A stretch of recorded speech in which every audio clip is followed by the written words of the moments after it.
سے گزرتے ہو اور وہاں پہ اگر کسی کسان اور کسی کی پیداوار کو نقصان ہوتا ہے تو اس کو بچاؤ. اس لیے 84 لڑائیاں ہوئی اور ان لڑائیوں میں کیول 1014 لوگ مرے. دنیا کا سب سے بڑا ریکارڈ ہے. اور جب پروفیٹ محمد جب مکہ میں آئے اپنے پورے سینکوں کے ساتھ، تو جس مکہ والوں نے ان کو اپمانت کیا تھا، جس مکہ والوں نے ان کو پتھر سے مارا تھا، جس مکہ والوں نے ان کی جان لینے کی کوشش کی تھی اور ان کی تکلیف کے چلتے ان کو ہجرت کرنی پڑی تھی، اس مکہ والوں کو انہوں نے پیار سے جیتا. اور وہ مکہ کی جو فتح تھی ایسی فتح تھی جس میں خون کا ایک قطرہ بھی نہیں بنا.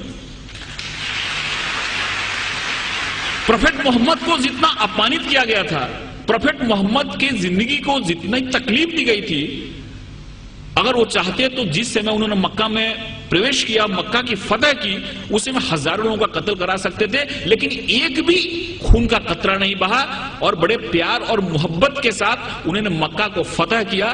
اس سے یہ بات سامنے آتی ہے کہ شانتی اور امن اسلام کا مقصد ہے.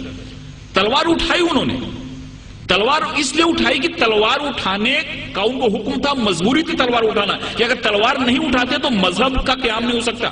اور ہر ایک جگہ گیتا میں بھگوان شری کرشن نے ارجن کو کہا کہ تم لڑائی کرو، اگر تم لڑائی نہیں کرو گے تو دھرم کی استھاپنا نہیں ہو پائے گی. ارجن وہاں سے بھاگ رہا تھا.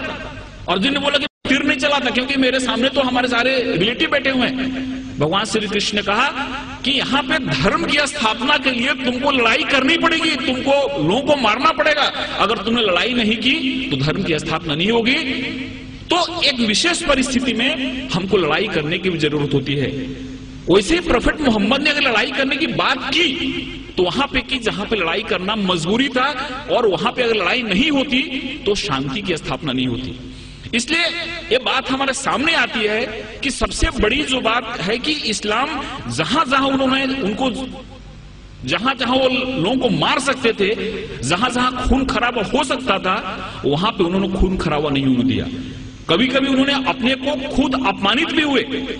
جیسے کہ بہت لوگوں کو معلوم ہوا کہ صلح حدیبیہ جو ایک قرار ہوا، ایک جو معاہدہ ہوا، اس میں بہت سارے ایسے ٹرم تھے جو ٹرم ان کو قبول نہیں تھے، اسلام کے ماننے والوں کو، مسلمانوں کو قبول نہیں تھے.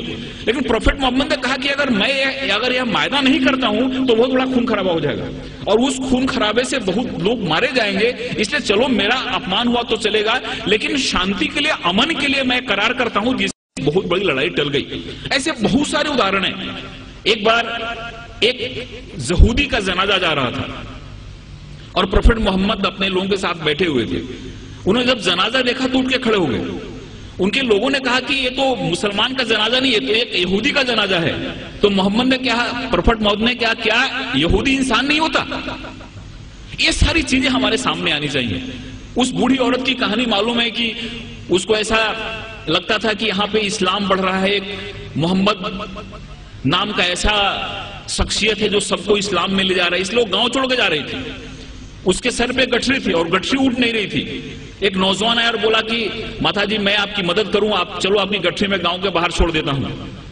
عورت نے ان کو گٹھری دی اور وہاں سے نوجوان اس گٹھری کو اپنے سر پہ لیا اور گاؤں کے باہر گیا اور بولا کہ آپ ٹھیک ہے، آپ گٹھری لو، اب جاؤ.